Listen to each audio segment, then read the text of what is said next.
Pak Jokowi itu jadi presiden takdir Allah. Setuju nggak kira-kira? Jangankan presiden, daun yang jatuh dari pohonnya detik ini juga itu takdir dari Allah. Percaya nggak? Makanya himbauan Bapak Ibu sesuai dengan himbauan aparat pemerintah, 2024 nanti terserah jenengan mau pilih siapa saja, boleh beda pilihan, gini begini. Tapi jangan ribut, cocok atau cocok. Entah Pak Ganjar Pranowo, entah Pak Prabowo Subianto, entah Pak Anies Baswedan, entah Pak Mahfud MD, entah Pak Erick Thohir, entah Pak Sandiaga Salahuddin Uno, siapapun presiden terpilih 2024 sudah ditakdirkan oleh Allah. Betul apa betul? Tapi ngapura nggih, saya bukan kampanye, ini kan lapangan. Gak apa-apa nyebutkan. Kalau di masjid kampanye nggak boleh. Saya bukan kampanye. Kalau saya maunya saya yang jadi presiden. Kalau saya jadi presiden, ingat janji saya. Masyarakat Gunung Sari saya undang pengajian di Istana Negara. Pak Camat saya jadikan Menteri Dalam Negeri. Pak Kades Menteri Pertanian, Pak Kades Sukajadi Menteri Pemuda Olahraga, kemudian Kiai Arif Menteri Agama. Siapa yang milih saya ya? Iya iyalah, maksud saya begini Bapak Ibu, kalau maunya kita tuh maksa ya kita dong yang jadi, betul nggak kira-kira? Cuman kan dunia nggak begitu. Dunia ada mekanismenya. Kita nggak bisa memaksa orang lain untuk sama pilihan sama kita. Makanya jangan berantem walaupun beda pilihan. Cocok atau cocok? Tepuk tangan dulu. Itu maksud saya. Yang akur. Berikut ceramah selengkapnya kita simak dari awal. Di awal Bapak Ibu saya hendak sampaikan bahwasanya ini zaman sudah semakin tua. Apa tanda zaman sudah semakin tua? Saya nyebutnya enggak kiamat lah. Karena kiamat itu wallahu a'lam. Dia pasti cuman Allah yang maha tahu. Kanjeng Nabi saja enggak tahu. Di antara ciri zaman sudah tua, wa antalidal amatu rabbataha, budak-budak melahirkan tuan, budak-budak melahirkan tuannya. Apa itu budak yang melahirkan tuan?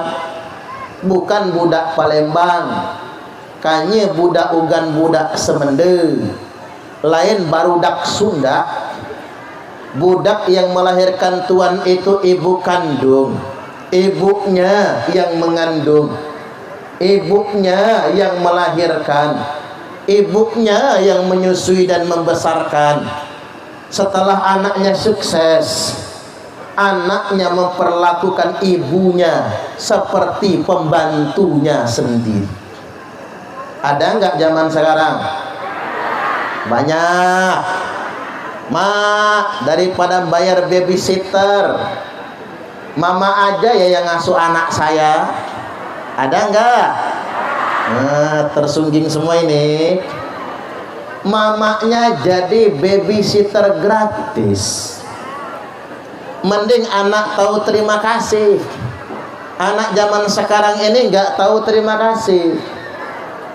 Kadang-kadang sudah si emak yang namanya Mbah Putri, Siti, Nyai, Emeh, Umeh, atau apa nyebutnya, namanya nenek.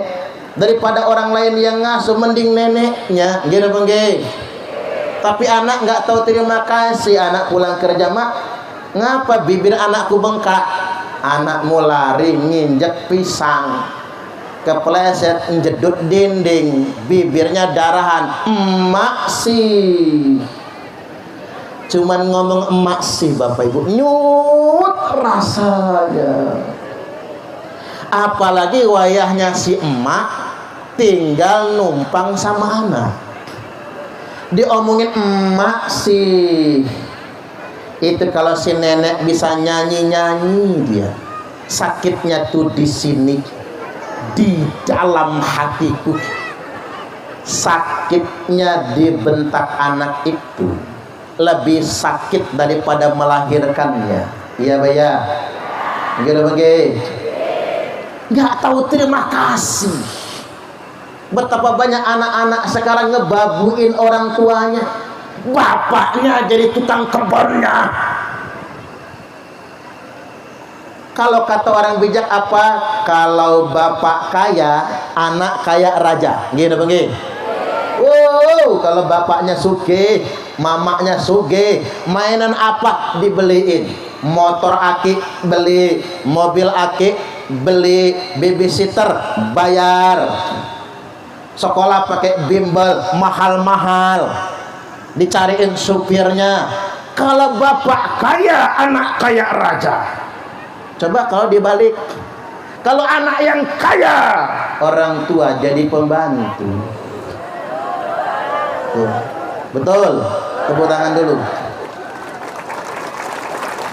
Ini biar pada dengar anak-anak tuh yang ngebabuin orang tuanya itu.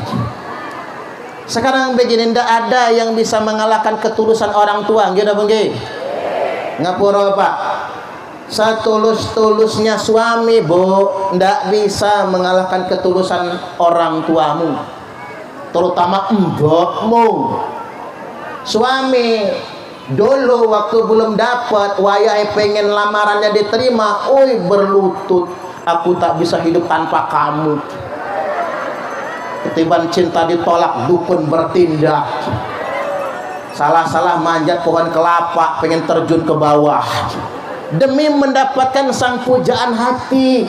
Coba jajal, kalau sudah 3 tahun menikah, bini minta dikerokin, kena marah. Ada nggak yang kayak gitu? Yang mana orangnya? Sayang bapak-bapaknya dikit ya. Bapak-bapaknya nyiapin wayangan nanti malam sih soalnya ya.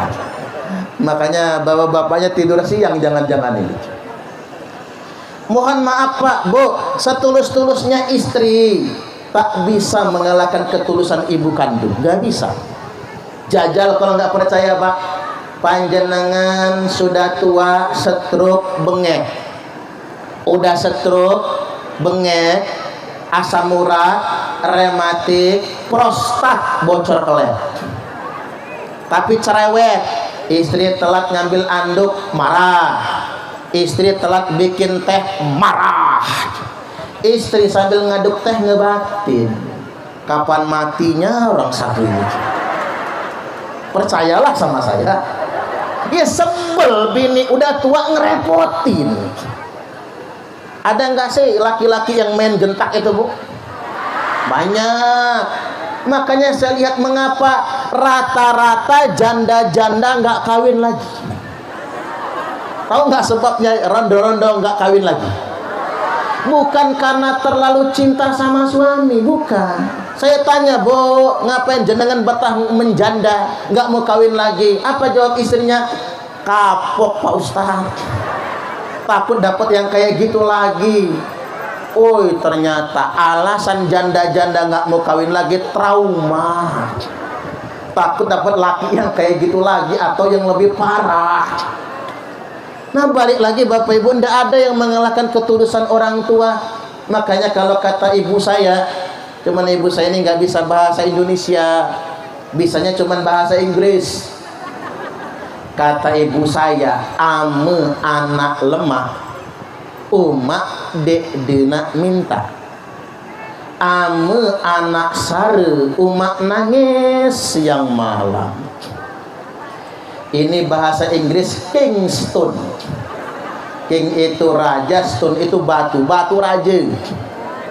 Saking katroknya ibu saya itu nggak bisa bahasa Indonesia, bisanya bahasa Inggris itulah. Ame anak lemah, umak dek minta. Ne anak yang seneng, ne anak yang suki. Kalau anaknya kaya, ibu nggak pengen minta, betul nggak Bu? Tapi kalau dikasih mau. Tapi Bu Yo jangan ditawari. Anak sekarang ini kan geblek. Ya gimana nggak geblek? Sudah sukses merantau nang Jakarta. Nelpon mamanya di Gunung Sari. Mae, opo le? Isi enek duit, isi. Cukup nggak mak? Cukup. Kira-kira mama perlu dikirim lagi nggak mak? Nggak usah nang. Ini anaknya goblok. Sekolah tinggi-tinggi, kok ngasih orang tua perlu nanya? Mbok ya Pak, kalau ngasih orang tua itu jangan nanya.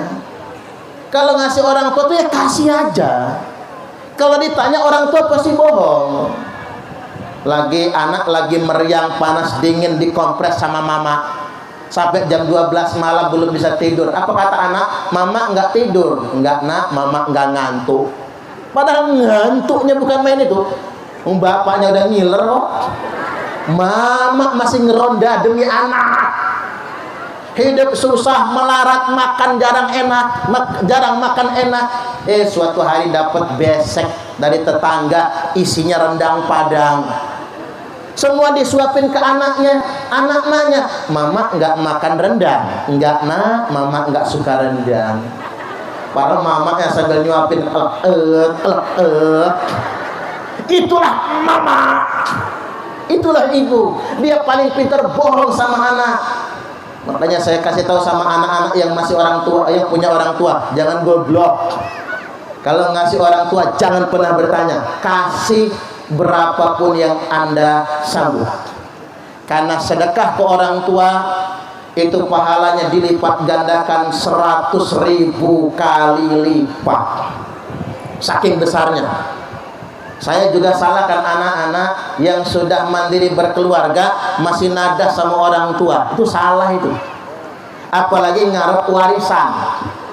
Orang tua masih hidup ngarep warisan, sama saja berdoa, kapan mak bapak gua mati ya. Sama itu. Nggak ngerti bagaimana berbakti kepada orang tua. Sebaliknya kata ibu saya, ame anak sare, umat nangis siang malam. Kalau anak susah, siang malam ibu menangis. Tak ada yang bisa mengalahkan ketulusan orang tua.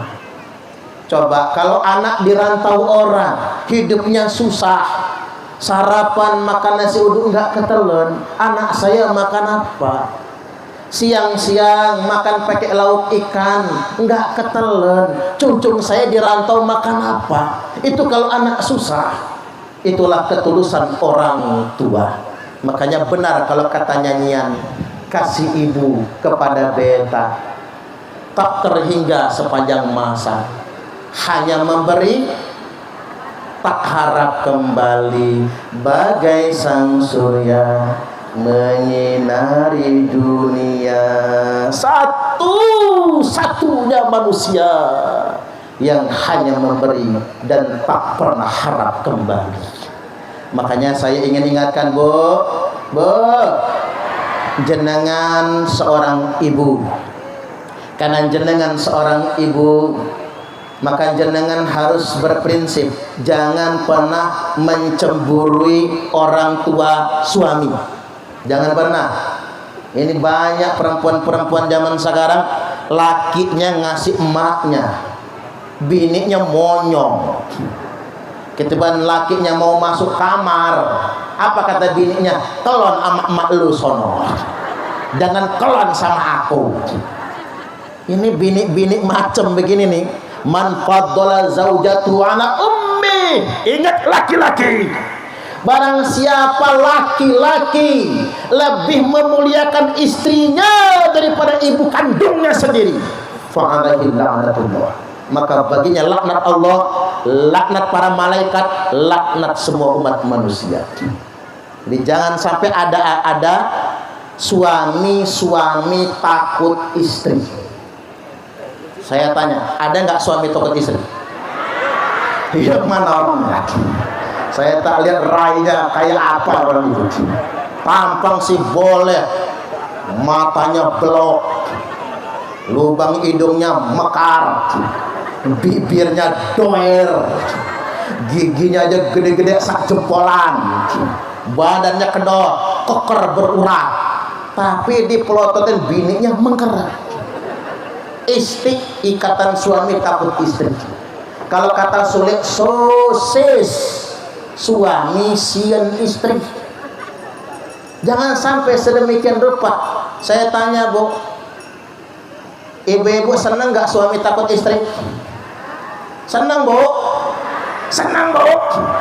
Oh, nggak senang. Jangan sampai sedemikian rupa. Itu terbalik. Jadi ingat bahwasanya ajari suami berbakti ke orang tuanya. Suami juga wajib berbakti kepada mertuanya. Itu yang benar. Jangan mencemburi orang tua istri. Yang namanya orang tua itu Bapak Ibu dikasih berapa aja banyak. Dikasih 500.000 banyak nian. Itu kata ibu saya. Dikasih 500.000 kebanyakan. Itu kalau ngasih ibu. Dikasih 1 juta kebanyakan. Dikasih 5 juta banyak nian, kaget dia nggak menerima. Itu emak. Cuma kalau ngasih bini kasih 500.000 monyong, 5 juta kurang, 10 juta kurang. Itulah bini. Maka dari itu yang pertama ingin saya ingatkan, jangan pernah lupakan bakti kita kepada orang tua, karena zaman sudah berubah. Banyak orang memperlakukan orang tuanya seperti pembantunya sendiri. Di zaman sekarang hewan peliharaan lebih berharga daripada orang tua. Jajal kalau nggak percaya, yang punya piaraan sapi, yang punya piaraan kambing, tiba-tiba suatu hari kambingnya hilang, kabur, lepas dari kandang, bikin pengumuman, bapak-bapak, ibu-ibu, kambingku 3 lepas dari kandang. Barang siapa yang menemukannya silahkan diambil masing-masing. Oh, segunung sari orang keluar nyari kambing, karena tahu bakal dapat kambing. Coba kalau begini kalimatnya, Bapak Ibu, bapakku sudah pikun dari kemarin, nggak pulang ke rumah, nggak tahu hilang kemana. Barang siapa yang menemukannya silahkan ambil. Mau hewan lebih berharga daripada orang tua. Pikun-pikunnya bapakmu, bapak kita. Pikun-pikunnya mamamu, mama kita. Itu gara-gara membesarkan kita. Nggih. Tolong mohon betul Bapak Ibu, jangan sia-siakan orang tua. Nyesel kalau dia sudah nggak ada nantinya. Tolong yang pasti punya orang tua, terutama anak lanang nih. Karena orang Lampung itu anak laki, Pak.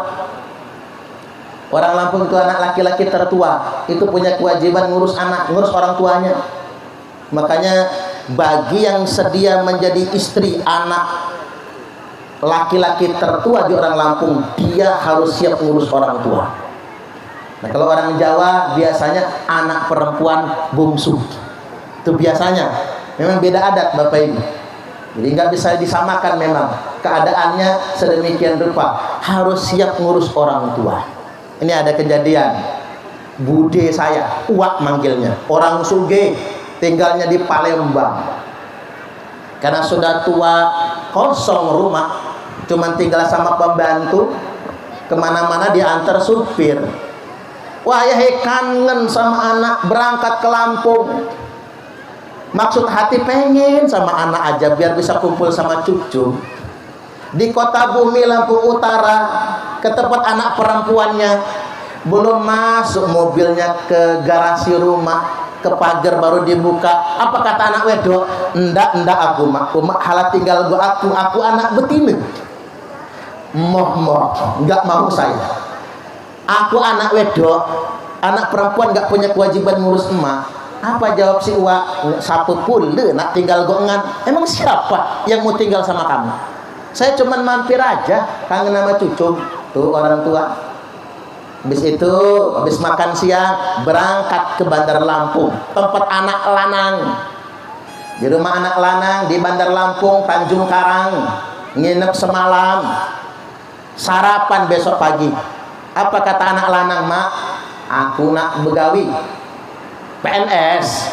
mak ame umak nak di sini terserah kapan pun nak bahapahi mau berapa hari silahkan, cuman mak kalau umak nak tinggal di sini cuman kalau mau tinggal di sini ndak bisa. Aku pegawai PNS maksudnya, anak kamu si mantu kan pegawai PNS juga, cucu kamu masih sekolah semua. Apa kata si emak? Siapa pula nak tinggal di sini? Emang siapa yang mau tinggal di sini? Emak yang tadinya mungkin hanya ingin seminggu aja tinggal, nggak jadi. Anak ke kantor, mantu ke kantor, cucu sekolah. Emak panggil supir, balik Palembang kita. Panggil supir sama ponakannya, kan yang nganter ponakannya. Katanya pas di jalan Bandar Jaya dulu belum ada tol, di jalan macet itu Bapak Ibu ngomong, ame uak mati jangan kubur, jangan bawa di tempat anak-anak. 5 anak sukses semua. Tapi kalau uak mati bawa ke talang, bawa ke kampung, ada kebon. Kalau orang kebon mau nguburin, alhamdulillah. Enggak juga anyutin di sungai, kata dia. Terserah. Lewat jalan macet Bandar Jaya, sakaratul maut, wafat meninggal dunia. Sesuai dengan wasiat, ndak boleh dibawa ke rumah anaknya satu pun. Bawa ke talang, ke kebon, orang talang, orang kampung, jelema leuweung cenah, diunggul. Yang ngurus orang kampung. Oh, anaknya 5-5-nya bawa mobil semua datang nangis. Ada yang turun dari mobil pingsan. Ada yang jedut-jedutin palak ke dinding. Ketahuan lo ya. Ternyata kalau orang tua meninggal, anaknya meraung-raung kayak orang kesurupan. Itu bukan karena terlalu sayang sama orang tua, karena nyesel ngapa nggak sempat ngurus orang tua. Nih yang masih punya orang tua, jangan pernah sia-siakan, muliakan orang tua. Kalau kata orang bijak, perlakukan orang tuamu seperti raja, maka rezekimu pun akan seperti rezeki para raja. Coba ini fakta menunjukkan Pak SBY jadi presiden karena beliau punya ibu namanya Ibu Hajah Habibah yang sangat memuliakan Ibu Habibah. Gara-gara Pak SBY menjadikan ibunya seperti ratu, maka Pak SBY diangkat derajat jadi presiden. Pak Jokowi punya ibu namanya Ibu Hajah Sujiatmi yang sangat dimuliakan oleh Pak Jokowi.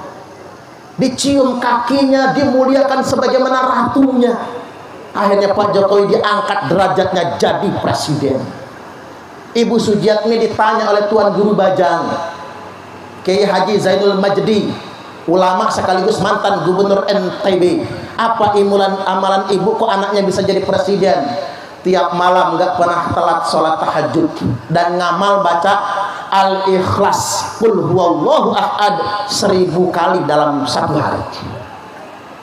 Doa ibu tuh luar biasa makbul. Makanya bagi para anak, muliakan ibumu, minta keridoannya, minta doanya, niscaya derajatmu akan diangkat oleh Allah Subhanahu wa taala. Ridallah fi ridal walidain, ridhonya Allah tergantung ridho kedua orang tua. Bapak Ibu pernah lihat Allah tersenyum? Pernah lihat Tuhan tertawa? Belum pernah kan? Kalau Bapak Ibu pengen melihat Allah tertawa, ingin betul lihat Tuhan tersenyum, buatlah orang tuamu tertawa, buatlah orang tuamu tersenyum, maka sama saja kita sudah melihat Tuhan tertawa dan tersenyum. Jadi mumpung ini tidak ada kata terlambat untuk memperbaiki diri, untuk bertobat dan berbakti kepada kedua orang tua. Ini poin yang pertama. Poin yang kedua, zaman sudah tua. Di antara zaman sudah tua ini apa? Wa tazharu auladuz zina. Waduh, serem ini. Enggak enak baca terjemahannya. Zahir nyata, kejadian di mana-mana. Anak-anak lahir hasil perzinahan. Serem banget. Serem banget. SMP pacaran, SMA pacaran, lebih-lebih dari suami istri. Makanya ada data yang menunjukkan Bapak Ibu, 62,7% remaja Indonesia sudah tidak perawan lagi. Ibu-ibu masih perawan? Udah kadaluarsa, lewat masanya. Oke, jangan berpanjang kalam tentang itu. Saya cuma ingin ingatkan, yuk kita didik anak-anak kita. Jangan sampai anak-anak kita terjebak dalam pergaulan bebas. Makanya Bapak Ibu, di Ponorogo, Jawa Timur, ada 3 SD tahun ini nggak dapat murid sama sekali. 0. Ngapa SD negeri nggak dapat murid sama sekali? Gara-gara orang tuanya maunya masukin anaknya ke pondok pesantren atau minimal ibtidaiyah. Artinya orang tua sudah mulai banyak yang sadar. Nah, saya sarankan buat para SD negeri, ya biar nggak ditinggalkan orang, perketat pelajaran agama, ditambahkan pelajaran agama. Itu caranya. Ya kasihan juga Pak, SD negeri bisa tutup kayak gitu, karena muridnya masuk sekolah agama semua, minimal ibtidaiyah sampai segitunya kan. Karena orang tua khawatir anaknya terjebak dalam pergaulan bebas. Yang paling bagus itu Bapak Ibu, anak jenengan kirim ke pondok pesantren. Jangan tanggung-tanggung ya Pak, langsung Jawa Timur. Nih yang punya duit, kirim anaknya ke Jawa. Itu gudangnya ilmu Bapak Ibu. Pesantren beneran itu yang benar-benar gudangnya ilmu ke jauh. Jawa Timur. Jawa Timur kejauhan, Jawa Tengah. Jawa Tengah kejauhan, Jawa Barat. Jawa Barat kejauhan, Banten, asal jangan Al Zaitun, jangan. Jawa Barat kejauhan, Banten, gudangnya pesantren di Banten itu. Mau yang mana? Mau yang salafiyah murni, mau yang salafiyah plus modern, ada semua di Banten. Asal tadi, walaupun Banten masih ada juga yang NII, hati-hati, jangan asal masuk. Menes itu gudangnya pesantren, Menes itu. Tapi masih ada yang Wahabi, makanya hati-hati masukin anak. Banten kejauhan, Lampung, Bandar Lampung. Bandar Lampung kejauhan, Pesawaran. Pesawaran kejauhan, Gunung Sari, ada 3 pesantren. Tepuk tangan dulu. Iya dong. Nah, beda kalau anaknya memang nggak mau mondok. Kalau orang tua mau, kan dari kecil anaknya diomongin mondok ya le, mondok ya nduk, enak ngomongnya. Lama-lama anak mau mondok. Beda kalau anaknya memang nggak mau. Kalau nggak mau begini Bapak Ibu, ngomong sama anak, bikin kesepakatan. Oke le, oke nduk. Kamu nggak mau mondok, maunya PAUD, TK, SD, SMP, SMA, Unila umpama. Sepakat kali bapak, sepakatan kali mama. Kamu wajib ngaji. Sepakat. Kirim ke guru ngaji, tapi awas. Kalau ngirim anak ke guru ngaji, jangan suruh berangkat sendiri yang pertama. Guru ngaji kan nanya, anak siapa kamu? Anak bapak. Ibu kamu siapa? Yo mama. Kalau kata orang Lampung mak jelas. Anak siapa ini? Itu nggak boleh kayak gitu. Harus datang ke guru ngaji, ngomong Pak Yai, Bu Nyai, Ustaz, Ustazah, Abi, Umi, titip anak kami, mohon ajarkan Al-Quran. Kalau dia nakal, marahin kami, ikhlas. Itu orang tua yang baik. Kalau dia bandel ngelawan, gebuklah pantatnya, kami nerima, nggak akan ngadu ke polisi. Pantat ini kan boleh sebagai pembelajaran kalau anak kelewat. Tapi kalau dia goblok, ngaji nggak nyambung-nyambung, mbok ya sabar, mungkin keturunan, nggak tahu, nggak jauh beda sama bapaknya. Apa meneh mama maaf Bapak Ibu, kalau anak goblok jangan dimarah ya. Nurun itu sebenarnya, nurun jenengan itulah. Walaupun kalau kata kiai saya, enggak ada orang goblok, yang ada itu orang malas. Karena segoblok-gobloknya orang, kalau rajin pinter. Tapi sepinter-pinternya orang, kalau goblok, ya, sepinter-pinternya orang, kalau malas, goblok juga. Apalagi walaupun pinter sudah malas-malasan terjebak narkoba. Hancur anak kita, hancur sehancur-hancur. Nih mbien kita nunjuk narkoba Pak ke Bandar Lampung, gudangnya narkoba mbien jauh tunjuk kita. Tapi sekarang narkoba masuk kampung. Ini yang sangat mengkhawatirkan bagi kita semua. Mengintai di rumah-rumah kita. Yang pakai narkoba ini sudah lintas generasi, lintas profesi. Saat orang anak-anak di Bandar Lampung sudah masuk rumah semua kalau malam, Bapak Ibu, anak-anak di Bandar Lampung Pak, mereka masuk rumah kalau siang kerjaannya belajar. Anak-anak luar Bandar Lampung ke Bandar Lampung. Geng motor, hati-hati kalau di Bandar Lampung. Anak remaja pemuda keluar malam dikeroyok geng motor. Geng motor bukan orang Bandar Lampung Bapak Ibu. Bukan, orang luar yang masuk ke Bandar Lampung. Dari desa-desa sekitar, seputaran yang berdekatan dengan Bandar Lampung. Sekarang ini yang justru pergaulan bebas di Bandar Lampung bukan anak Bandar Lampung. Anak-anak yang ngekos dari kampung malahan. Makanya jangan bangga punya anak kuliah nang Udila, ngekos nang kampung baru. Jangan bangga dulu. Pergaulannya sangat mengkhawatirkan. Belum lagi tidur sekamar sama cowoknya. Belum lagi narkoba Bapak Ibu. Yang pakai narkoba di republik ini, di bangsa ini sudah lintas profesi. Semua sudah pakai narkoba. Coba yang pakai narkoba itu kepala desa ditangkap narkoba, tapi bukan gunung sapi. Kepala desa lurah di Bandar Lampung mimpin rapat sambil nyabu, digerebek. Camat ditangkap narkoba, Bupati Ogan Ilir di Sumatera Selatan digerebek di rumah dinas narkoba. Oknum anggota polisi, Jenderal bintang 2, jenderal loh. Zaman dulu mana ada jenderal di Borgor. Sekarang jenderal bintang 2 ditangkap gara-gara narkoba. Kalau Sampo bukan masalah narkoba, kalau Sampo gara-gara bunuh anak buah kan gitu.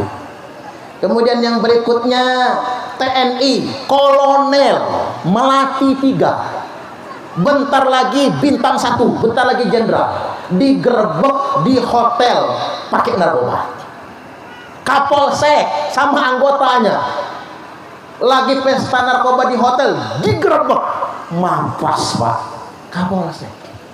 Komandan narkoba di Sumatera Selatan digerebek lagi jualan narkoba, ditembak sama anak buahnya kena pantatnya. Begitu di Borgol, oh komandan dewe ternyata. Maaf dan nggak tahu kata dia. Bukan nggak tahu, emang ditembak sengaja. Karena komandan yang ditembak pantatnya aja nggak masalah. Sampai segitunya Pak. Oknum jaksa tertangkap narkoba. Banyak kan di negeri kita ini. Oknum hakim berdinas di Lampung waktu itu ditangkap narkoba di rumah dinas. Hakim loh. Ustadz dari Jember, ada ustadz ditangkap narkoba. Ditanya polisi, ngapa Pak Ustadz pakai narkoba? Biar ceramahnya kuat kata dia. Masya Allah. Pantesan si ustadz ceramah siang malam gak capek-capek, tidur enggak, nyabu ternyata jamunya. Ya kiamat Pak dunia ini kalau ustadz aja udah nyabu, mau jadi apa? Artis kebanyakan.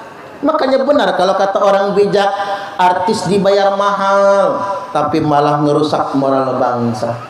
Mahal kan bayaran artis itu, tapi oknum artis nggak bisa jadi contoh padahal dia public figure, merusak moral bangsa. Sedangkan guru dibayar murah tapi dituntut memperbaiki moral bangsa. Ada guru itu cuma 300.000 sebulan, ada kan? Bahkan ada guru PAUD ini di Pesawaran lagi ya. Cuman bukan yang sebelah sini, sebelah sono lah, sebelah sono. Padang Cermin aja nyebutnya ya, sebelah sono. 100.000 sebulan. Itu buat ongkos saja nggak cukup itu. Guru dibayar murah tapi dituntut memperbaiki moral bangsa. Sedangkan artis dibayar mahal. Coba berhitung. Tahu Ayu Ting Ting nggak? Ayu Ting Ting niku cuma nyanyi lagu alamat palsu 30 juta. Satu lagu nyanyi nggak nyampe 5 menit. Lesti Kejora, istrinya Rizky Bilar, dengan lagu barunya yang populer sampai dunia internasional, 50 juta satu lagu, nyanyi nggak nyampe 5 menit. Siti Badriah alias Siba, tahu juga lah saya kalau artis mah, apalagi yang cantik-cantik itu ngerti saya Pak. Siti Badriah cuma nyanyi satu lagu, emang lagi santai. Oh saya aja bisa kok. Cuman lagu satu saja nggak nyampe 5 menit, 50 juta. Artis Indonesia yang bayaran paling mahal itu Agnes Monica. Anak-anak remaja nyebutnya Agnes Mo. Satu lagu 200 juta, nyanyi nggak nyampe 5 menit. Nah saya ceramah bengak-bengok kayak gini.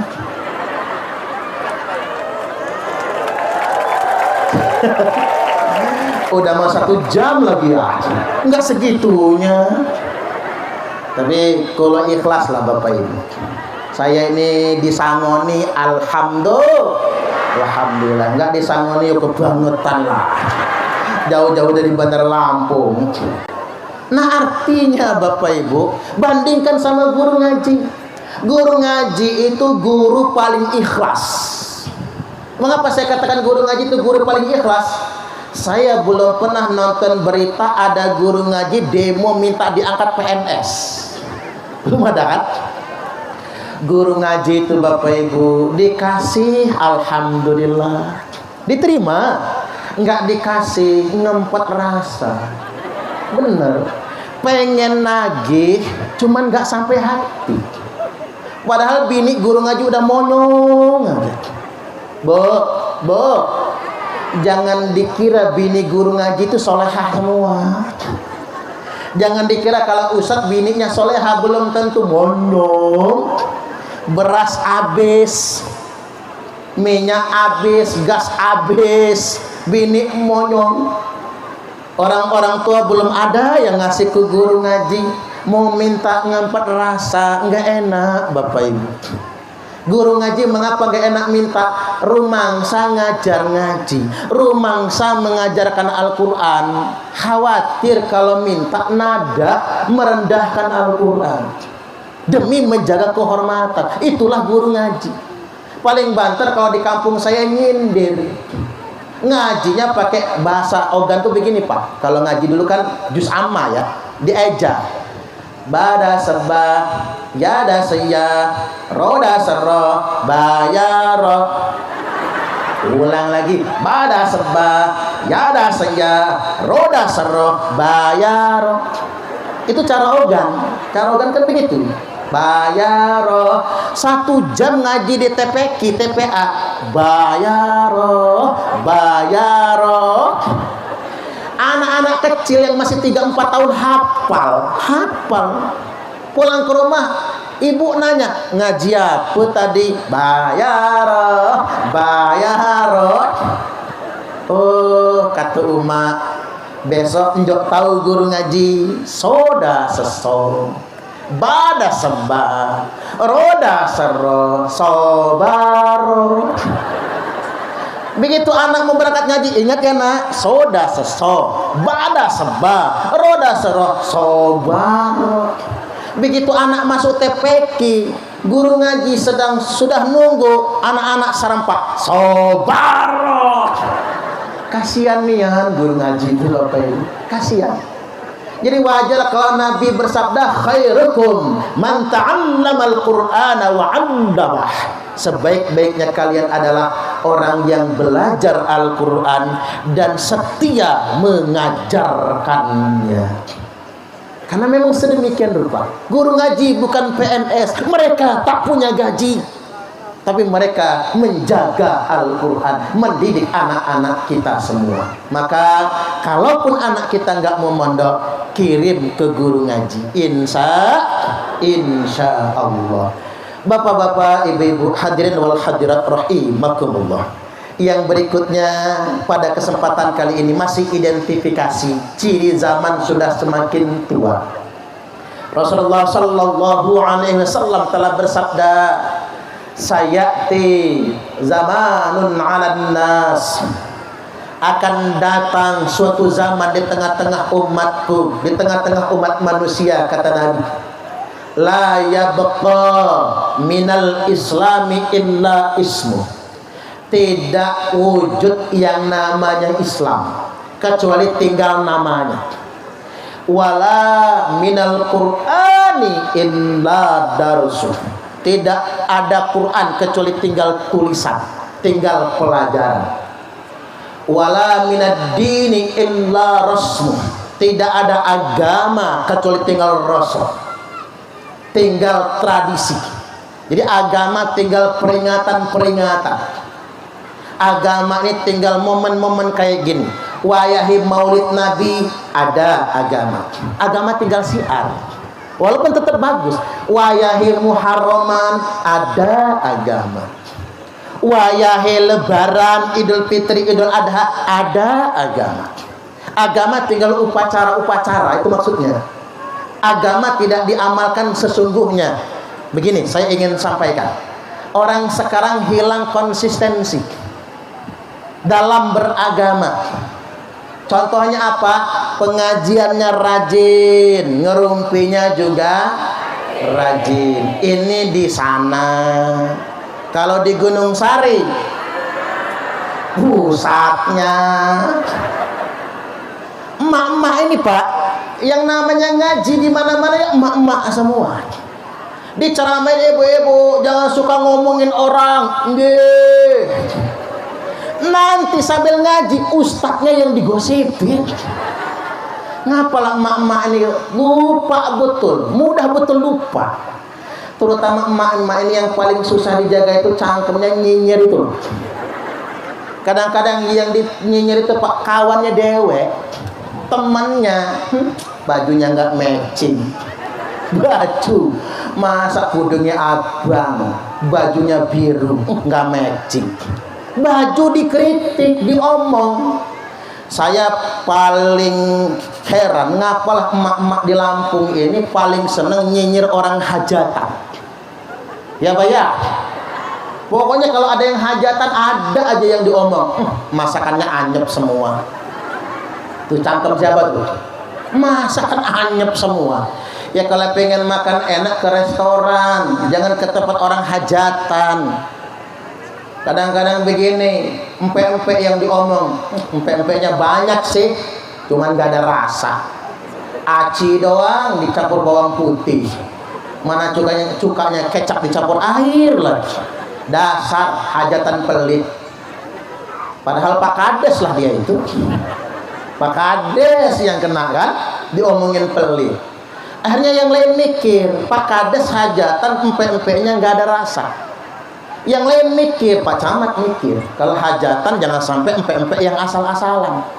Akhirnya pesan empek-empek yang enak langsung dari Palembang. Apa nggak diomong? Masih diomong. Iya sih, empek-empeknya enak, cuman baru setengah jam udah habis. Dasar Pak Camat pelit. Mapas. Bukan pelit, jenengan ngambilnya kebanyakan. Akhirnya mikirlah, Pak Lurah suka jadi mikir, Pak Camat diomong, Pak Kades Gunung Sari diomong. Beliau ketiban hajatan, cari empek-empek yang paling enak, banyak, modal keluar agak banyak, enggak apa-apa, biar enggak diomong. Empek-empeknya banyak, cukanya emberan, pede banget, enggak akan diomong orang. Pagi, siang, sore, sampai besok enggak habis-habis. Apa enggak diomong? Masih. Apa kata mama? Iya sih, empek-empeknya banyak, enak, cukanya mantap. Tapi sing nunggu nih pondokannya itu, matanya melotot aja, kayak nggak ikhlas kalau diambil. Bukan melotot, emang belok dari sononya. Pinter juga yang hajatan itu nyari yang matanya belok-belok, biar ketokan rodok melotot kan begitu ya. Semua bisa diomong. Kita ini begitu Bapak Ibu, puasa Ramadannya tamat, maksiatnya lanjut. Sholatnya STMJ, sholat terus, maksiat jojong. Bayar zakatnya banyak, korupsinya juga tambah banyak. Ya bayar. naik hajinya haji tomat, berangkat tobat pulang kumat. Coba lihat Pak, yang korupsi itu kan sudah naik haji semua. 90% lebih orang yang beragama Islam tapi tertangkap korupsi itu sudah pernah naik haji. Kan bikin malu, hilang konsistensi, tidak ada keistiqomahan dalam beragama. Yang kemarin itu Bapak Ibu kita prihatin, korupsi gede banget. Ada korupsi tower BTS, kalau tidak salah sampai berapa, 11 triliun dah, sampai 11 triliun. Pantesan di kampung-kampung sinyal 4G-nya masih lelet banget ya. Ternyata di korupsi. Yang paling gede yang dibongkar Pak Mahfud MD terkait dengan dana mak jelas di Kementerian Keuangan, terutama terhubung dengan Dirjen Pajak dan Dirjen Bea Cukai. 300 triliun 300 triliun, saking banyaknya itu 300 triliun kalau dibelikan lato-lato tenggelam provinsi Lampung ini sama lato-lato itu. Saking banyaknya uang 300 triliun itu. Nah ini dikorupsi. Yang korupsi sebagian besar sudah pernah naik haji. Artinya kita punya problem apa? Konsistensi. Islam tinggal namanya, beragama tinggal upacaranya, Al-Quran tinggal bacaannya. Al-Quran cuma dijadikan simbol musabaqah tilawatil Quran. Miliaran duit, miliaran, belasan miliar, ratusan miliar, triliunan uang habis demi musabaqah tilawatil Quran. Quran cuma diperlombakan tapi lupa untuk diamalkan. Peringatan nih kepada semua penyelenggara negara yang sering mengadakan MTQ dan MTQ. Duit begitu banyak yang dihabiskan, tapi kita kadang-kadang lupa mengamalkan Al-Quran dalam kehidupan kita sehari-hari. Ini problema konsistensi. Belum lagi ngaku Islam tapi nggak sholat. Ini yang paling awam aja di kampung. Ngaku Islam tapi menunda-nunda waktu sholat. Allah Subhanahu wa ta'ala berfirman, fa khalafa min ba'dihim khalfun adha'us shalah wattaba'us syahawat. Akan datang generasi pengganti yang jelek, generasi yang menyia-nyiakan sholat. Menyia-nyiakan sholat itu maksudnya menyia-nyiakan auqati sholat, waktu sholat. Sholat zuhur mepet asar, asarnya numbur maghrib, maghribnya mentok isya, isaknya ketiduran, subuhnya kesiangan. Ada bapak-bapak itu sholat subuhnya begini niatnya, usalli fardhas subhi raka'ataini mustaqbilal qiblati qodoan lillahi ta'ala. Ya bener sih Pak, bener itu. Kalau sholat di luar waktu niatnya kodoan. Sholat asar ke maghriban di jamak kan tidak bisa, apalagi nggak uzur safar, tapi niatnya kodo. Usalli fardhal asri arba'a raka'atin mustaqbilal qiblati kodoan lillahi ta'ala. Adaannya ganti kodoan. Subuh jam 8 niatnya kodoan lillahi ta'ala. Sesekali kalau ada uzur boleh, tapi kalau tiap hari yo jangan ya Pak. Ibu-ibu lain lagi niatnya, usalli fardhas subhi raka'ataini mustaqbilal qiblati, kesiangan lan kawanan lillahi ta'ala. Loh kok kesiangan lan kawanan? Ngapa Bu? Jam 10 sholat subuhnya. Nanti anak jenengan niru apa kata anaknya? Usalli fardhas subhi wal dhuhri wal asri wal maghribi wal isya'i kroyoan, obrosan totalan lillahi ta'ala. Ya ndak ada jamak total itu, ndak ada. Kalau zuhur jamak asar ada, maghrib jamak isya ada, tapi jamak total ndak ada. Orang Jakarta lebih hebring lagi. Apa kata orang Jakarta? Subuh maraton, zuhur ke salon, asar main badminton, maghrib mainin handphone, isya nonton sinetron, mati kena smackdownnya malaikat Israil. Nah Bapak Ibu, sholat terbaik buat kita itu di awal waktu. Ayyul amali ahabbu ilallah. Nabi ditanya, apa sih amal yang paling dicinta oleh Allah? Jawab Kanjeng Nabi, as-sholatu ala waqtiha. Sholat tepat pada waktunya.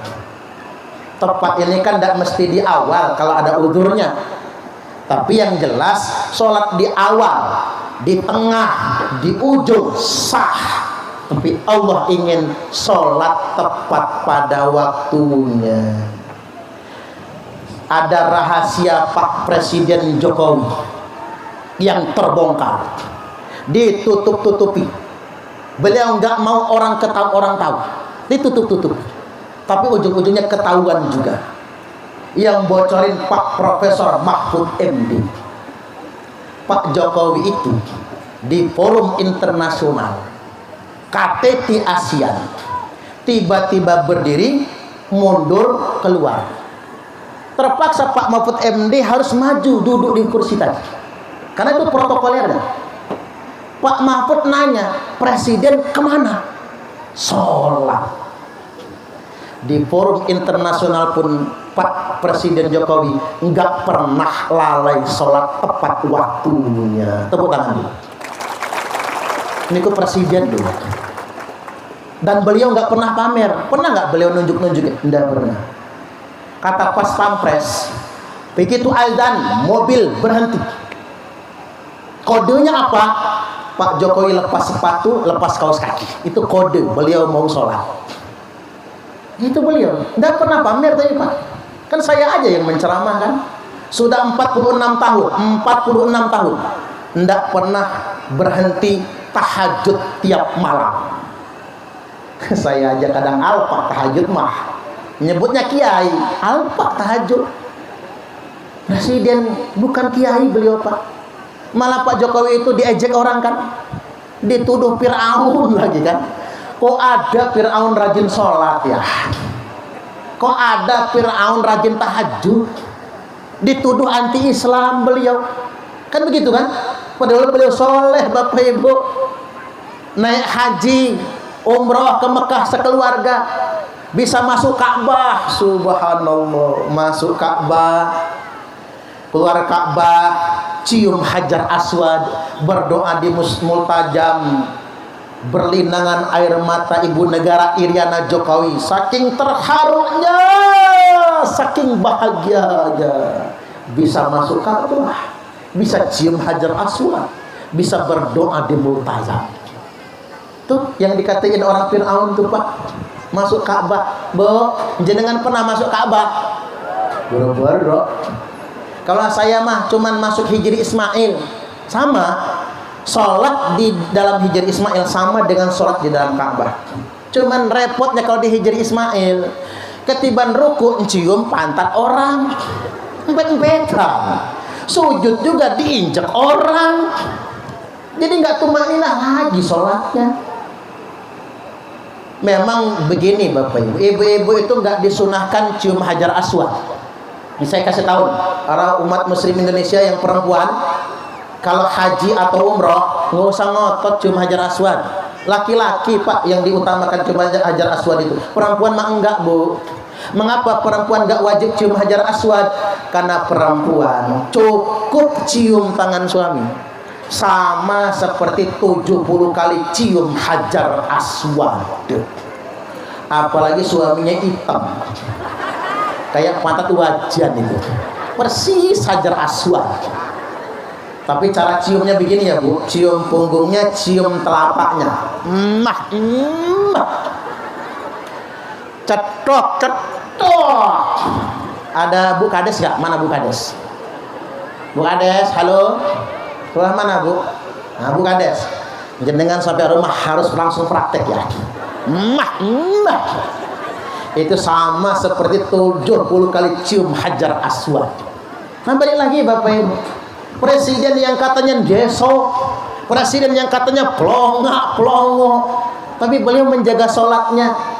Yang saya kaget itu Pak, di luar rabaan saya, karena saya dulu tidak milih Pak Jokowi. 2014 saya ini milih Pak Prabowo saya ini. Jadi waktu nonton TV Pak Prabowo kalah, saya nonton quick count itu berdiri 1 jam gak duduk saya. Isi saya langsung negor, Bi, gila nanti kamu Bi. Kata dia, nggak terima Pak Prabowo kalah saya Pak. Cuman begitu istri saya negor, gila kamu Bi, tak di sini. Oh ini takdir Allah. Pak Jokowi itu jadi presiden takdir Allah. Setuju nggak kira-kira?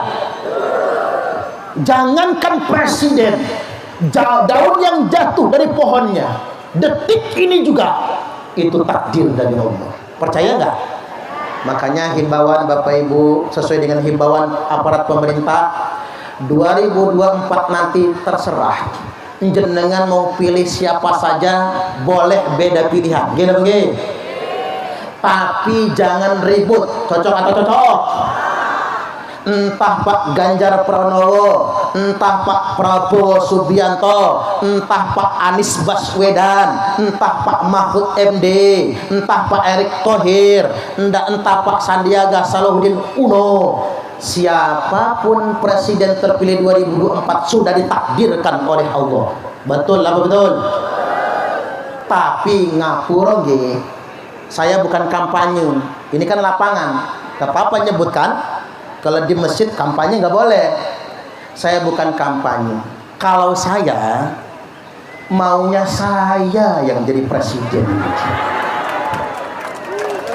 Kalau saya jadi presiden, ingat janji saya. Masyarakat Gunung Sari saya undang pengajian di Istana Negara. Pak Camat saya jadikan Menteri Dalam Negeri. Pak Kades Menteri Pertanian, Pak Kades Sukajadi Menteri Pemuda Olahraga, kemudian Kiai Arif Menteri Agama. Siapa yang milih saya ya? Iya iyalah, maksud saya begini Bapak Ibu, kalau maunya kita tuh maksa ya kita dong yang jadi, betul nggak kira-kira? Cuman kan dunia nggak begitu. Dunia ada mekanismenya. Kita nggak bisa memaksa orang lain untuk sama pilihan sama kita. Makanya jangan berantem walaupun beda pilihan. Cocok atau cocok? Tepuk tangan dulu. Itu maksud saya. Yang akur. Pak Kades 3 jadi Kades Bayas Jaya Sukajadi Gunung Sari. Emang takdir dari Allah. Memang takdir. Nggak bisa itu garis tangan. Nggak bisa. Mau kayak manapun mengingkarinya garis tangan. Apa sih kita ini nggak percaya sama takdir kan? Kita harus percaya. Sama kayak Pak Jokowi. Masalah 2014 nggak pilih Jokowi itu urusan di bilik suara. 2019 kemarin yang rame-rame orang pengen ganti presiden. Masalah dia nggak pilih Pak Jokowi itu urusan di bilik suara. Tapi setelah itu beliau presiden kita. Bikin jalan tol Bapak Ibu. Ada yang saking senepnya nggak mau pakai jalan tol. Gara-gara jalan tolnya Jokowi. Setahun, 2 tahun, 3 tahun. Winginane boleh mudik pasca Covid. Mudiklah dia ke Palembang. Pulang dari mudik ngomong apa? Enak sekarang ke Palembang 3 jam nyampe. Kata saya Jokowi menang dia. Ya biar nerima. Kok senepnya kelamaan sama Jokowi itu. Pak Jokowi bangun infrastruktur. Mengapa kita gila-gilaan bangun infrastruktur Pak? Indonesia ini ranking infrastrukturnya masih ranking 50 di bawah Malaysia, Singapura, Thailand. Dan konektivitas jalan rayanya itu masih ranking ke 109. Sekarang jalan raya ke Dondong ke Hilau ini Pak bagus. Dulu saya ceramah itu lama betul nyampenya itu. Hancur-hancur terus ya. Karena jalan provinsi kan. Ya kita nggak bisa nyalahin bupati karena jalan provinsi kan soalnya. Kita dulu susah. Kita ini masih ranking 109 buncit banget. Nah, karena kita masih ranking 109, Pak Jokowi komitmen bikin jalan merata, bangun Papua. Bangun Papua itu Pak, barangkali dari hitungan bisnis, kalau dihitung secara bisnis sampai kiamat nggak pulang modal itu bikin bangun jalan di Papua itu. Tapi hitungannya bukan bisnis. Hitungannya apa? Papua juga saudara kita. Tepuk tangan dulu. Kita harus membangun Papua juga. Dia saudara kita, nggak boleh ada anak tiri di negeri kita ini. Makanya Papua dibangun habis-habisan. Hebatnya Jokowi yang katanya deso itu merebut Freeport. Berpuluh-puluh tahun Pak, nggak ada yang berani ngambil alih Freeport. Seorang Jokowi dengan gagah berani, nggak perlu kepel tangan, nggak perlu ngengkeng, nggak apa-apa diomongin Mukidi dan Pulang-Pulang, nggak apa-apa. Tapi wani, berani, itu yang benar.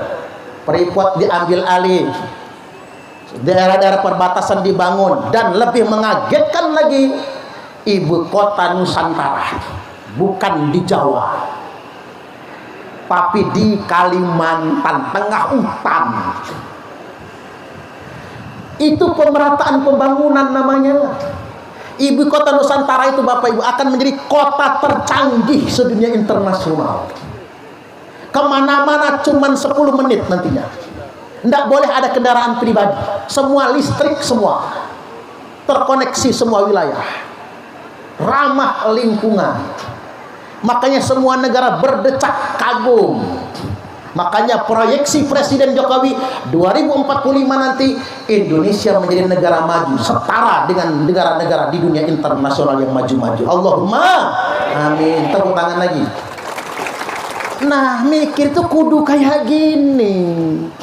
Mikir tuh maju, jangan ribut terus kita ini. Kita ingin membangun negara ini menjadi besar, negara yang berjaya, jangan diadu domba. Jangan mau kita dibentur-benturkan sesama anak bangsa. Belum lagi keberanian apa Pak? Larangan ekspor nikel, bauksit, batu bara. Minyak goreng sempat mahal kan? Yang bikin minyak goreng mahal apa? Dunia internasional.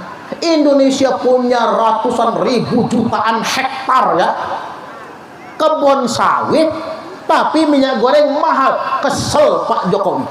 Apa pembuktian keberanian beliau? Larangan ekspor minyak kelapa sawit.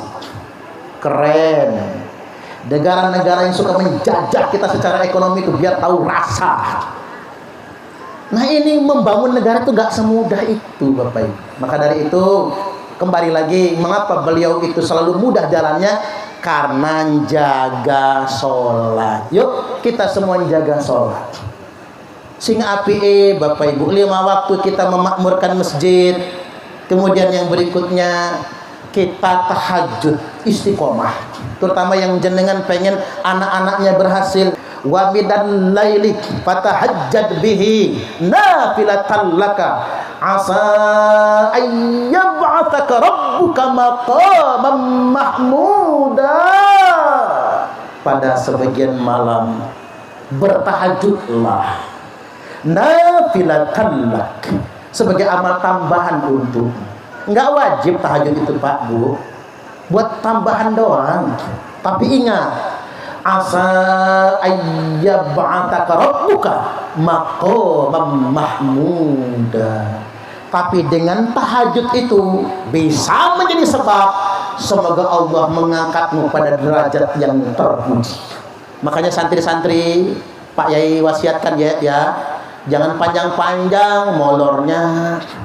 Ngapa Pak Yainya di pondok kadang ngasih makan gak banyak-banyak biar gak ngorok. Buat santri-santri bangun tahajud.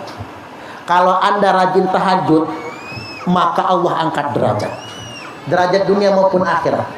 Bapak Ibu kalau pengen anaknya sukses, bantu doa. Dengan apa? Dengan tahajud. Tapi ingat, kalau tahajud itu nggak perlu ngajak-ngajak. Ini jam 3 WA di grup WhatsApp, tahajud yuk. Enggak dosa, pahalanya enggak hapus, enggak masalah lah baksa, enggak apa-apa. Cuman Bapak Ibu ora ilo, ngerti ora ilo? Itu ibadah rahasia. Kalau kita ngirim di grup WhatsApp tahajud yuk, seolah-olah kita mengabarkan saya lagi tahajud nih, gitu.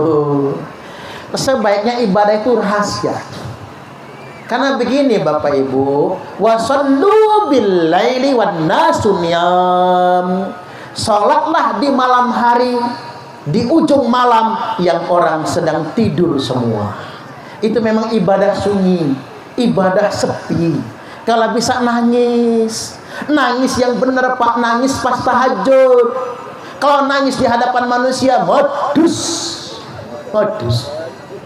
Nangis itu kalau masih di depan orang modus. Apalagi bapak-bapak nih, kalau bini mati, nangis meraung-raung sambil nutup muka, tapi ngintip ada janda muda nggak ya, ada gadis tua nggak ya. Coba lihat bapak-bapak itu, kalau bininya mati nangisnya nemen, nggak lama kawin lagi tuh dia. Ada cerita nih, kakek-kakek di kampung saya umur sudah 70 tahun lewat. Bukan si kakek mati, bininya si nenek. Belum nyampe 40 hari si kakek demam menggigil. Diurus sama anak cucu, kata anaknya, Mbak nak pecel. Enggak, katanya, enggak mau. Mbak nak bakso, enggak mau. Mbak nak sate, enggak mau. Mbak nak kawin lagi, langsung mari, enggak sakit lagi. Oh, ternyata bukan pengen bakso, bukan pengen pecel, pengen rabi ternyata si Mbak ini tadi. Nah itulah Pak, nangis di hadapan Allah ketika dalam kesunyian, itu nangis yang luar biasa. Ya kalau bisa tahajud berjamaah kayak Nabi. Kanjeng Nabi jadi imam, istrinya jadi makmum. Apalagi tahajudnya Cak Wong Palembang. Kalau Wong Palembang tuh Pak Cak ini tahajudnya. Laki ngimam, bini makmum. Laki membaca surat Al-Ikhlas. Qul huwallahu ahad.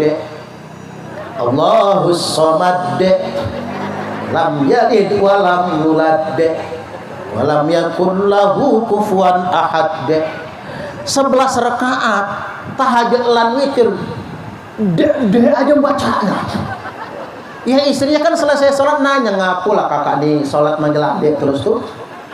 Kata suami, kakak nih sayang nian dengan adik tuh, makanya dipanggil terus. Kata istrinya, kalau cak itu kak adik anak ngaji, buka Quran istrinya. Qul a'udzu birabbil falaq min syarri ma khalaq. Tapi jangan praktekin ya Bu ya. Itu kol-kolahnya kebanyakan. Saking banyaknya nambah huruf jadinya. Jadi balik lagi Bapak Ibu, tahajud untuk ngangkat derajat kita semua, menjaga sholat 5 waktu. Oke, dikit lagi.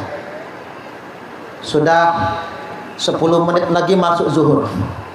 Saya ingin sampaikan Bapak Ibu, kita sekarang itu memperingati tahun baru Hijriah.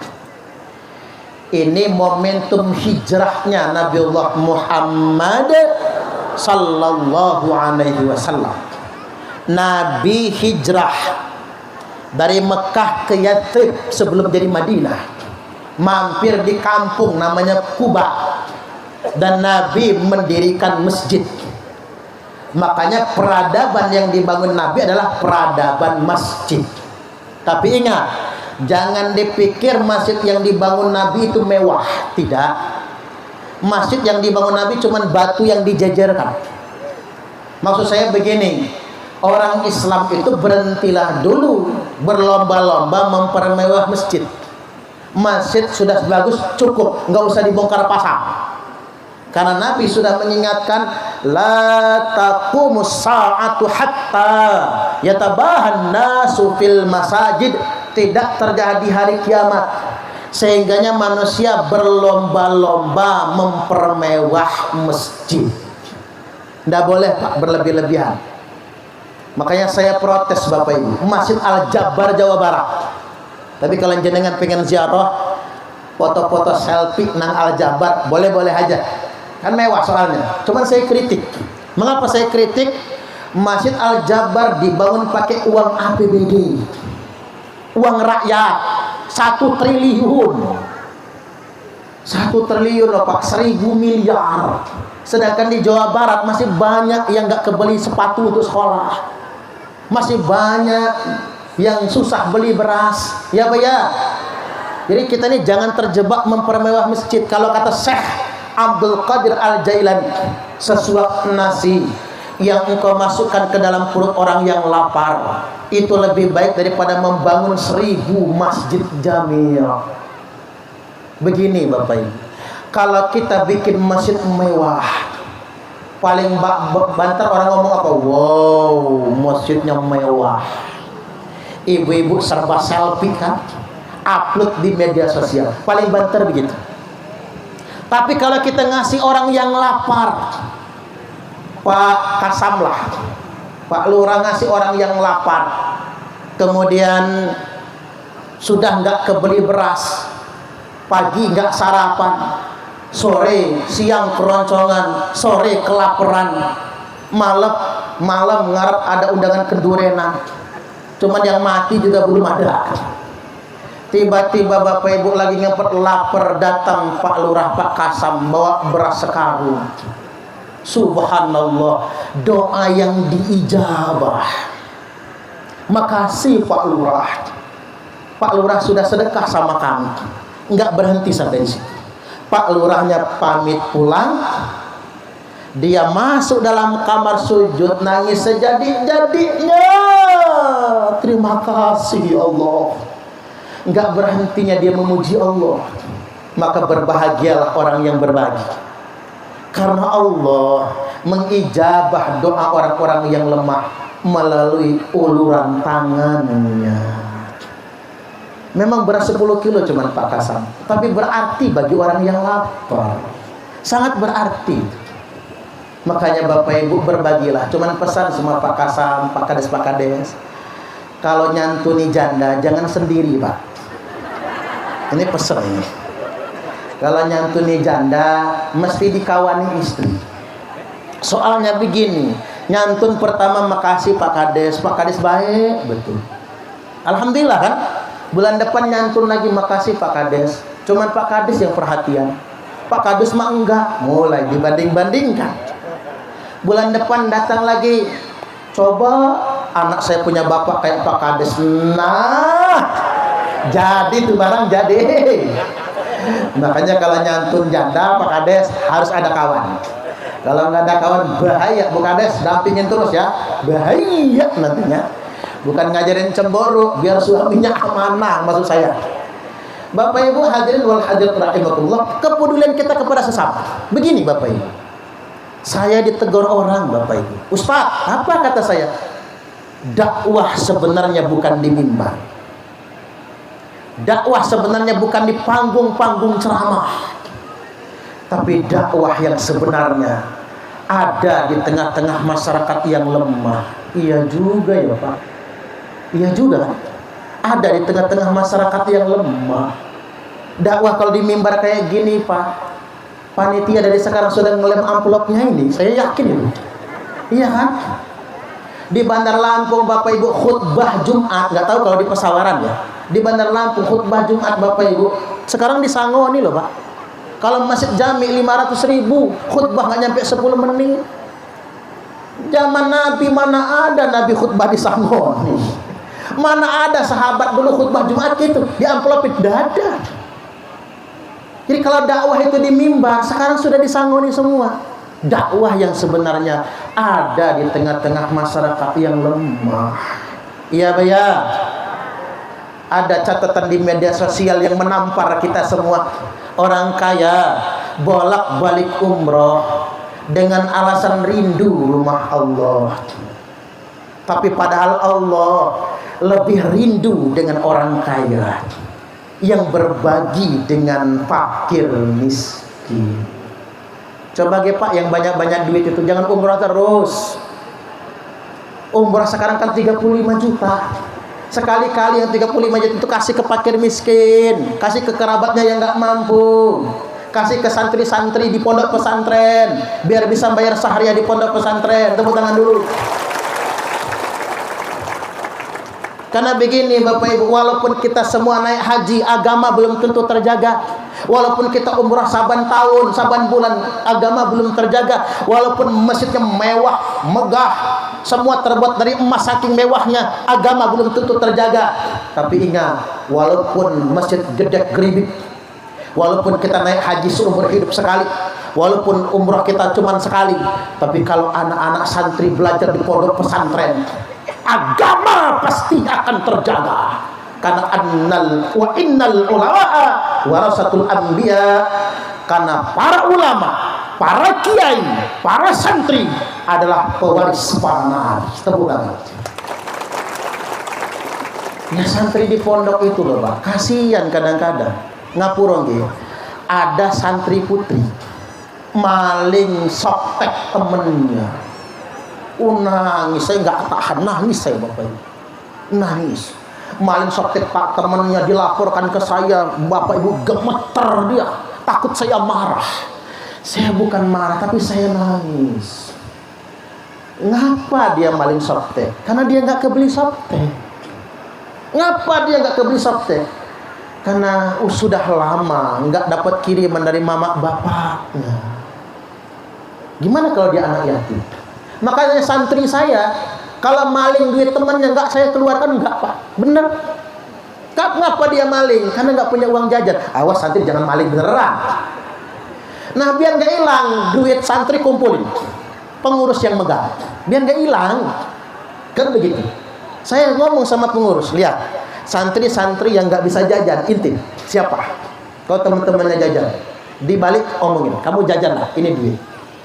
Karena saya ngerasa Pak, saya ini anak yatim dulu. Orang semua jajan, saya nggak bisa jajan. Ujung-ujungnya kalau orang jajan, saya bukan pengen jajan, bukan. Nggak pengen lagi makan cilok, nggak pengen lagi makan somai. Malu kok Parman dewek yang nggak bisa jajan. Malu Bapak Ibu. Akhirnya kayak seolah-olah teman-teman tuh ngeliat Parman, kok Parman dewek nggak bisa jajan. Karena malu, akhirnya ikut kerumunan ngantri jajan. Makan somai nggak bayar, nggak bayar. Hati kecil tahu ini maling, cuman malu Bapak Ibu. Ya mudah-mudahan ibu kantin itu diampuni dosa-dosanya oleh Allah. Saya ini pernah nakal juga begitu, karena saking malunya nggak bisa jajan. Sedemikian rupa. Nah makanya sedekah buat santri yang mondok, kasih tahu. Kita mengeluarkan biaya untuk santri mondok, baik orang tuanya atau kita membantu tetangga yang anaknya mondok, membantu saudara yang anaknya mondok, dilipat gandakan. Bitis imiati alfin, pahalanya 900.000 kali lipat. Allahumma amin. Saya berharap tidak ada lagi santri yang tidak mampu jajan, tidak lagi santri yang tidak bisa bayar sahriah. Mudah-mudahan semua pondok pesantren sejahtera semua. Allahumma amin. Minta waktu dikit lagi, tanggung. Terkait dengan hijrah ini terakhir Bapak Ibu, hijrah itu changing is never ending process, kata orang barat begitu. Hijrah itu adalah perubahan. Perubahan adalah proses yang tidak pernah berhenti. Jadi hijrah yang sebenarnya adalah proses yang tidak pernah berhenti. Makanya kalau ada orang hijrah sok suci, dia tidak hijrah, dia berhenti. Kalau ada orang hijrah sok bener dewek sendiri, dia tidak hijrah. Karena sekarang banyak Bapak Ibu orang hijrah dadakan, kayak tahu bulat. Hijrah dadakan, tiba-tiba sok jadi ahli agama, membid'ah-bid'ahkan kita. Kan ada artis-artis hijrah tuh, artis-artis hijrah tiba-tiba tobat, entah kapan dia mondoknya, entah kapan dia belajarnya, tiba-tiba kok membid'ah-bid'ahkan para kiai, para santri yang sudah belasan puluhan tahun memang ngedekem di pondok pesantren. Nah ini bahaya. Mereka hijrah tapi sok suci. Ingat, jangan pernah merasa paling benar sendiri. Terakhir, saya closing dengan kisah nyata. Begini. Ada cerita tukang cukur. Ada tukang cukur nggak di sini? Si nyukur rambut, dia ngomong sama yang dicukur, "Pak, mau tahu nggak apaan anak paling goblok di dunia?" Lah siapa? Tuh di luar, Bejo namanya. Ada Pak Bejo nggak di sini? Wah, ngapura ke Pak, ngapura. Bejo namanya. Kata yang dicukur, "Kok kamu tahu Bejo paling goblok?" Udah tes tiap hari, Bejo sih goblok. Emang kayak mana ngetesnya? Yuk kita tes lagi, hari ini belum dites. Dipanggil, "Jo, meriki." Bejo ini anak kelas 5 SD, 11 tahun. Masuk si Bejo, "Ada apa, Mang?" Sama tukang cukur disodorkan di tangan kanan uang 5.000, di tangan kiri uang 1.000. Pilih, Jo. Sama Bejo dipilih yang 1.000, bukan yang 5.000. Nah kan Pak, kata tukang cukur, "Bejo emang goblok." Iya juga, kata yang dicukur. Selesai cukur rambut, dia keluar di luar, ketemu Bejo lagi. Muncul rasa penasaran. "Jo, sini dulu, Jo. Ada apa, Om?" "Ini uang berapa, Jo?" 5.000, Om." "Yang ini 1.000, Om." "Gede 5.000 atau 1.000, Om?" "Si 1.000, Jo." Kata Bejo, "Ya gedean yang 5.000 lah, Om. Mosok gedean yang 1.000. Nah itu kamu tahu, Jo. Ngapa sama mamang tukang cukur tadi kamu milih yang 1.000 bukan yang 5.000? Bejonya ketawa. Kata Bejo, "Om, kalau saya pilih yang 5.000 berhenti mamang tukang cukur itu ngetesin saya. Tapi kalau saya pilih yang 1.000 tiap hari saya dites," kata Bejo. "Mending ento sewu, yang penting saban hari, daripada dapat 5.000 tepai sekali." Subhanallah. Kata yang dicukur, "Oh, yang goblok bukan Bejo, sing goblok tukang cukur." Maksud saya apa? Itulah beragama. Jangan nunjuk orang kafir, Pak. Kafir balik ke kita sendiri. Jangan nunjuk orang bid'ah balik ke dia dewe. Jangan nunjuk orang goblok balik ke dirinya sendiri. Itulah beragama. Jangan sok suci. Fala tuzakku anfusakum huwa a'lamu biman ittaqa. Janganlah merasa suci dengan diri kalian sendiri, karena cuma Allah yang paling tahu siapa yang benar-benar bertakwa. Demikian dari saya, kurang lebihnya mohon maaf, dan kepada Allah Ta'ala mohon ampun.